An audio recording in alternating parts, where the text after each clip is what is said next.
Thank you so much for joining us for part 2 of our 6-part series with Kelly Bond. I'm Chelsea Davis. I'm Channel Partner Programs Manager here at Alibi Security.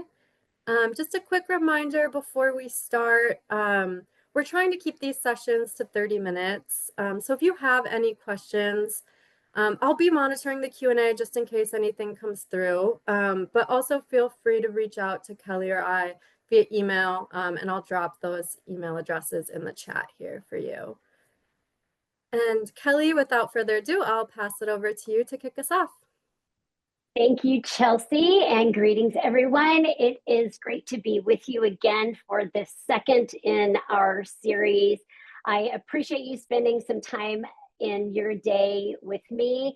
And I'm sure, as you already know, as an Alibi partner, it is a strong focus of theirs to continually provide you resources and education, all leading to your success.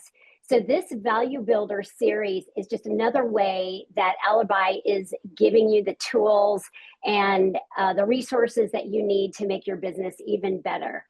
So this is, like I said, the second in our series, and the next one is coming up October 14th, and we're going to have Alibi as our featured guest that week.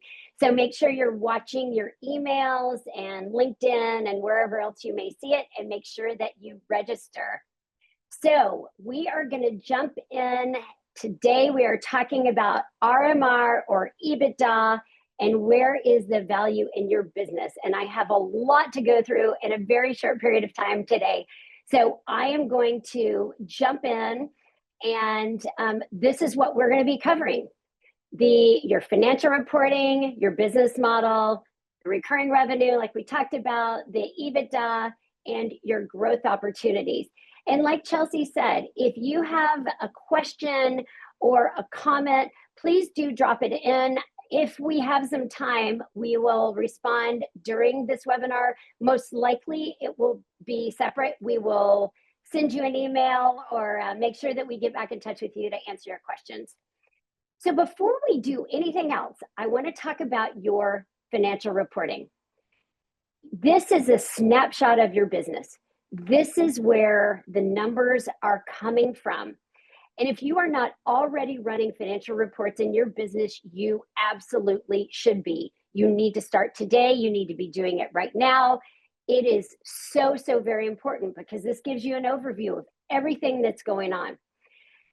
Once you are running them, you also need to be looking at them, and you need to be doing that on a very regular basis. These are so important. And you may outsource this to an external bookkeeper. You may have a bookkeeper within your staff, which is great. And they may provide these reports to you every month, but they have no value unless you're actually looking at them and seeing what they are providing you. So make sure that you're taking a look at those and know their importance. So first, let's talk about the balance sheet. What information does that give you? Well, it tells you about your liquidity. You should be able to understand your current assets versus your current liabilities. And you should always be able to answer whether or not you can cover short-term obligations. You want to understand your leverage. How much debt is your business carrying? And what is your debt to equity ratio? Is what you're doing sustainable? Will you be able to cover your long-term and short-term obligations? And what is your asset health? Are your receivables being collected? Is your inventory turning? And is your equipment depreciating realistically? You as the owner always want to understand what your equity is. You want to understand what the true net worth of your business is. What would be left over after all of the debts are paid? So now let's talk about your profit and loss statement, your P&L. What you need to know is the revenue versus the profit. There's a saying that revenue is vanity and profit is sanity. And what this is saying is your top number may look incredible, but you got to focus on the bottom line. You need to understand what the difference is between your top line sales and your bottom line profit. and your margins matter. Your gross margin shows how efficiently you're delivering your products and services, and your net margin shows what's left after everything. You want to understand your trends. Don't just look at a single month. You need to be tracking at least 12 months to spot patterns in your growth, your seasonality, or cost creep. We're going to talk about this a little bit more in a couple more slides, but these are things that you definitely need to be paying attention to. And then owner adjustments, and we will get into that a little bit deeper in a couple more slides. And then you want to be able to connect the two, connect the balance sheet and the P&L. Cash is king. A profitable P&L doesn't guarantee positive cash flow. The balance sheet is going to show where your cash is tied up. And buyers and investors look at both. They look at the P&L for your earnings power and the balance sheet for your financial strength. And we talked a little bit last week about KPIs. Actually, we talked a lot about KPIs.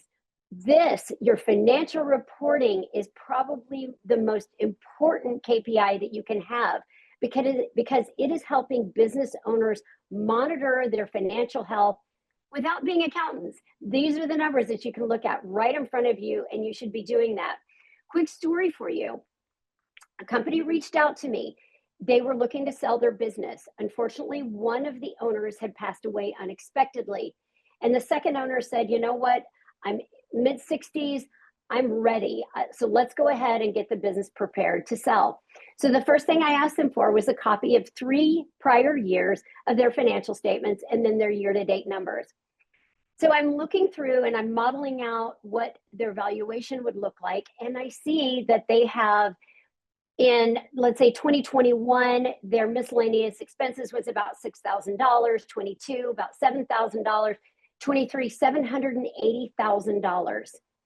And I looked all through the financials to see if there were any anomalies, anything that had been misstated or put in the wrong section of their financial statements. And unfortunately, I couldn't find it. Their expenses obviously were much greater. So I get on a Zoom call with the business owner and said, hey, I need to talk to you about these financials and see if you can help me figure out what's happening here. So I go through everything with him. And I look at this year of 2023 and his face is just blank. And he said, you know, I haven't really dug into these. My partner typically looked at those and I really wasn't paying attention. I cover our operations. So I said, well, why don't you go take some time and see if you can figure out what has happened here and see if maybe this was just a typo, but let's figure it out. So he comes back to me, we meet up a week later and he said, I got to tell you, we think we know what happened. We went through 3 bookkeepers in a period of about 1.5 years.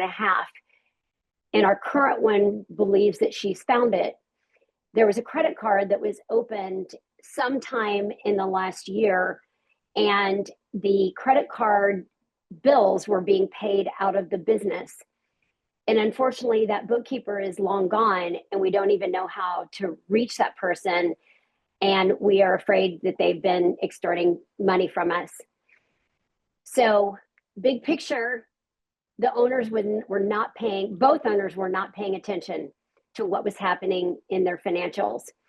That company they're still trying to dig out of that, and they've still not been able to sell because of that crazy year. They're getting close, but I assure you, if that owner could go back and look and understand what these reports are saying about his business, he would absolutely do that. So now we're talking about our business model. We're going to jump into this now after that little scary feature. But for you to know exactly what your business looks like, you do need those financials. But the second thing you need to understand is what type of business do you have if you are going to go to market to sell?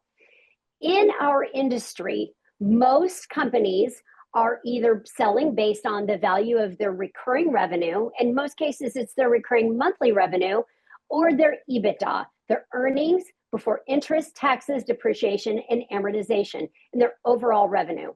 The difference between the two is typically that The recurring revenue businesses are alarm companies, and they may be selling commercial or residential, but they are selling monitoring. And it's monitoring, plus they may have other services, and they may sell cellular and so on and so forth. But most of their business is generated based on a recurring revenue model.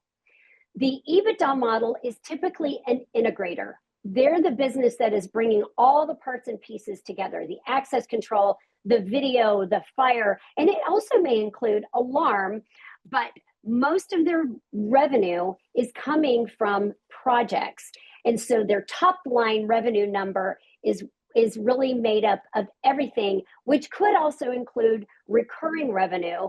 But for most cases, what we're talking about now is EBITDA based on overall value. So benefits of recurring revenue, we're going to focus on that for now. Predictable cash flow. Recurring revenue provides consistency, and owners can forecast income more accurately and plan with confidence. It really smooths out the highs and the lows of one-time project revenue, and hopefully that reduces financial stress. And it makes the business more resilient during economic downturns, pandemics. It hasn't been that long ago that we were going through the COVID pandemic. And for the companies that had recurring revenue, fortunately, a lot of them weathered that storm a lot better. And buyers place a premium on businesses with predictable cash flow because it lowers their overall risk. Recurring models also help engage customers more long-term. You're providing services to them that make them sticky. And those customers are less likely to switch providers when they are tied into ongoing services. RMR provides regular touch points with your clients. It deepens those relationships because they're relying on you for these services that happen month over month or day over day. And retention in an RMR business is cheaper than it is to acquire a brand new customer. So it directly boosts profitability. It also provides steady cash inflow and frees up resources to reinvest in new technologies. It also helps to invest in new training and new service enhancement, new software. It also encourages innovations because owners aren't constantly chasing the next sale just to cover expenses, but they can also offer new services, new technology to existing customers, making them even stickier. And it does create a very virtuous cycle. You're giving better services, you've got happier customers, and you're creating a stronger recurring revenue base. So it's not just about more profitability or more predictable income today. It's about building a stronger, more valuable company for tomorrow. It increases a company's stability, it strengthens your customer relationships, and it creates the financial freedom to truly innovate in your business. So we're going to talk a little bit about the different types of recurring monthly revenue. We've already talked about alarm. So we're going to focus first on the monitoring piece of this. There are two different types of monitoring RMR that are discussed when a business is for sale, and it's commercial versus residential. Well, everybody wants to know what is the value in these accounts. So I'm going to give you a general idea. I think we talked about this a little bit last week, and we'll probably talk about it again. But everybody wants to know, what are they worth?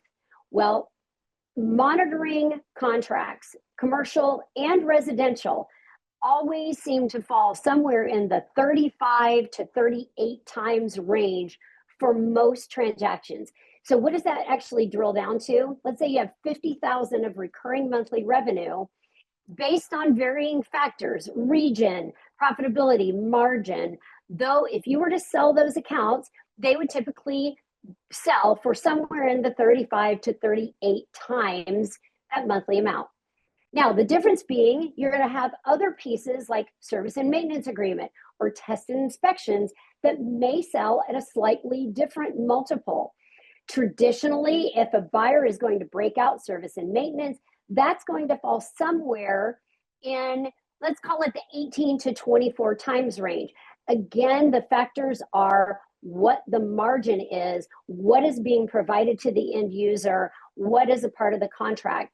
Can a trip charge be added? What are the things that bring the overall price together on those agreements? Tests and inspections typically can be a little bit more. In fact, sometimes they can be a lot more based on the value. The nice thing about fire systems for those that are installing in fire systems is that most businesses that have a system have to, by law, get it inspected either annually or biannually. And this is a great way for a company to add another stream of recurring revenue. They can do it by a contractual inspection. They have to be very, very clear on what they're providing with that inspection, but it's a great opportunity to have a fixed price for a service that is going to be recurring. Cloud hosting, access and video. This is a new stream of recurring revenue. And I say new, it's not brand new, it's probably 10 years old, but I will tell you, it can be extremely profitable, especially video. There are amazing services that can be offered. The margins on it are excellent. Again, you have to be very, very clear in your contract exactly what you're providing with these services, especially if it's remote video monitoring. You want to be very, very clear on what the service is. But you can price these out very, very well. And I assure you, these are very sticky customers. The last one is managed services. Now, this one is a little bit tougher from a pricing perspective because it is all based on margin.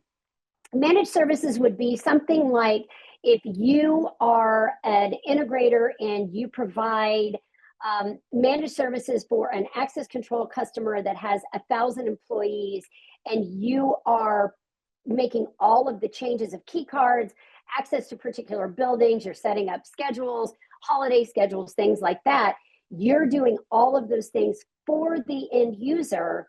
That's great. And it's a wonderful way to add recurring services, but not all of your customers are going to look and feel exactly the same. So you've got to be very careful and get that special sauce so that you are pricing your managed services accordingly. And then ultimately, when those go to sell, you are garnering the highest multiple possible.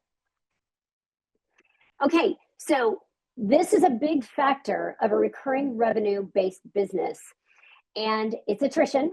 I know this is a very, very tiny model, and I'm sure it's hard to see. So I do want to offer this up.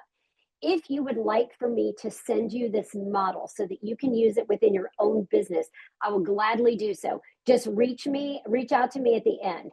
But attrition should be one of the most important KPIs for a company with recurring revenue. You should be closely tracking it month over month. And this graphic is actually a screenshot of an attrition calculator. Like I said, I'll be happy to share it with you. And it helps you track your own attrition if you're not doing so already.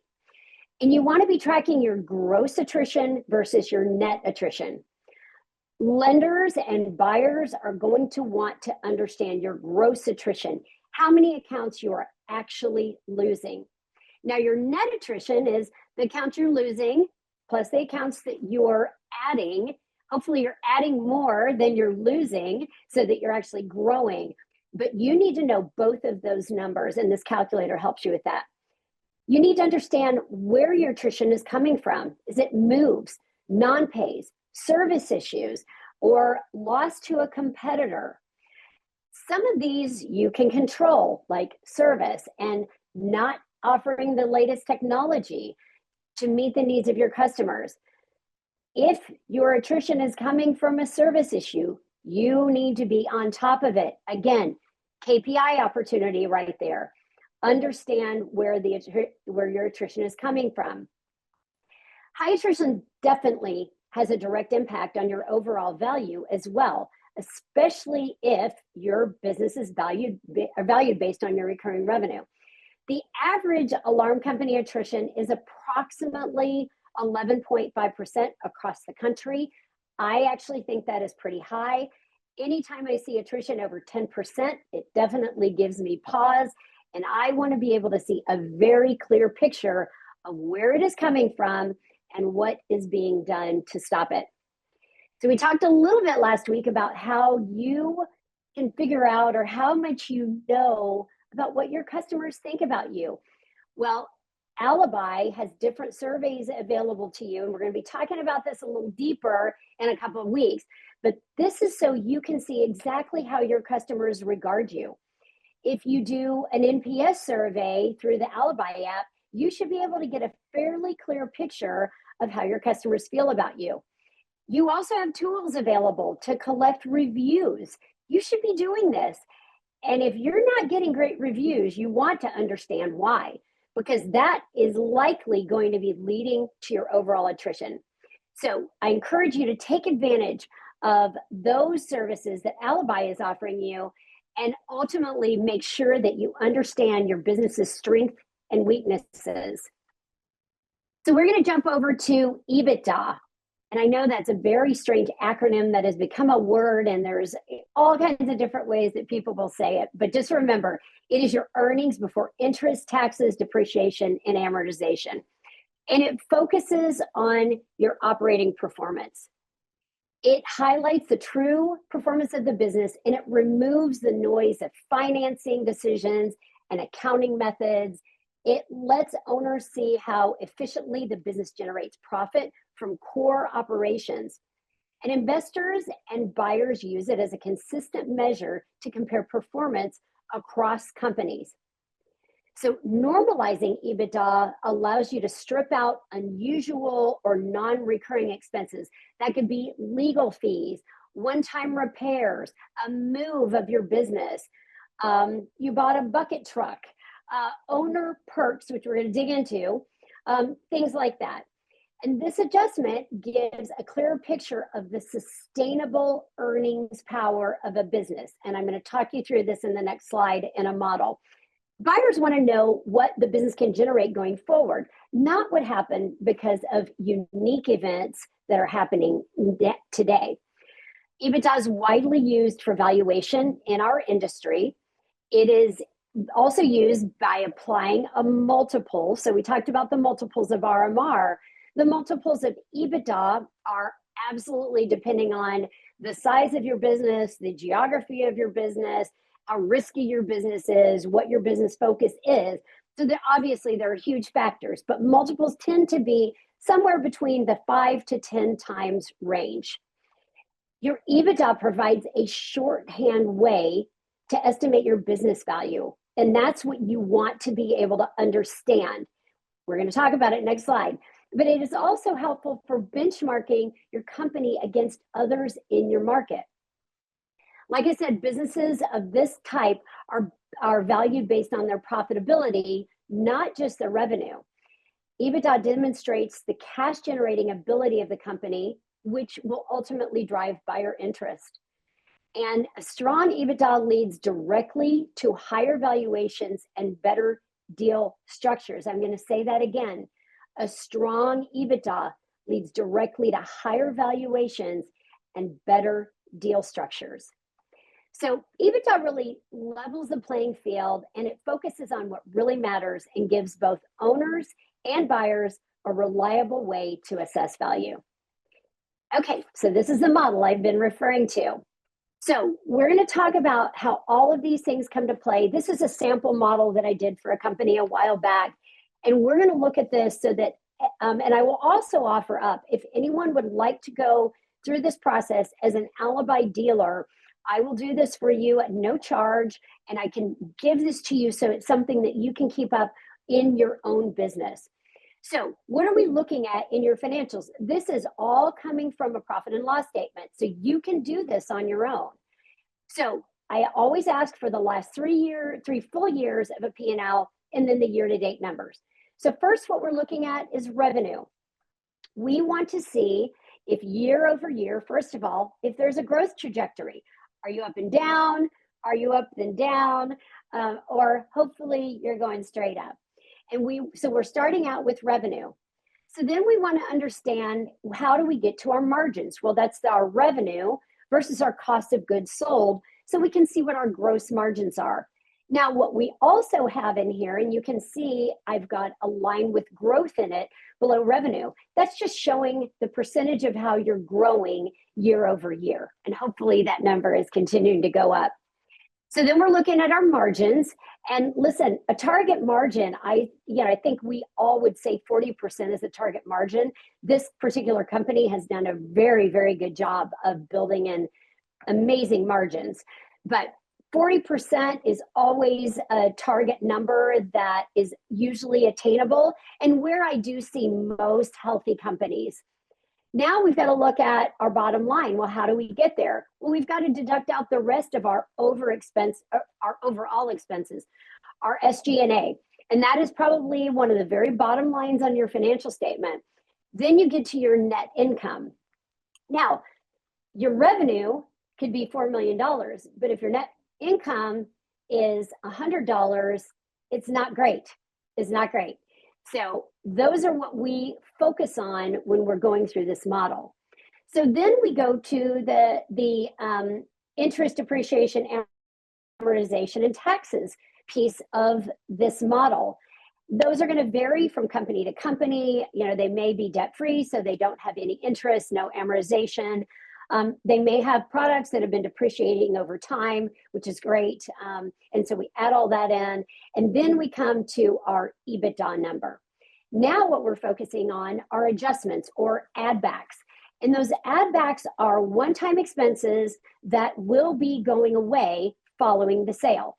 For this particular example, we've used the owner's salary and their expenses, because in this case, one of the owners is going to be going away completely. He is not active in the business currently, and so there's no need to replace him. And so we use his salary, his retirement as adjustments. We're taking those numbers out. And then this company also had a move. So they moved offices, and it was about $8,000. It was a one-time expense. So that number is coming out. So their total adjustments were $165,000. And we can certainly dig deeper. I'm not going to spend a lot of time on it today, but I am very, very conservative on adjustments. They're very subjective from buyer to buyer. So we want to be very careful not to adjust anything out that a buyer is going to say, no, that's an expense that we're still going to have. You can't count that. So then we come up with our bottom number, which is our adjusted EBITDA.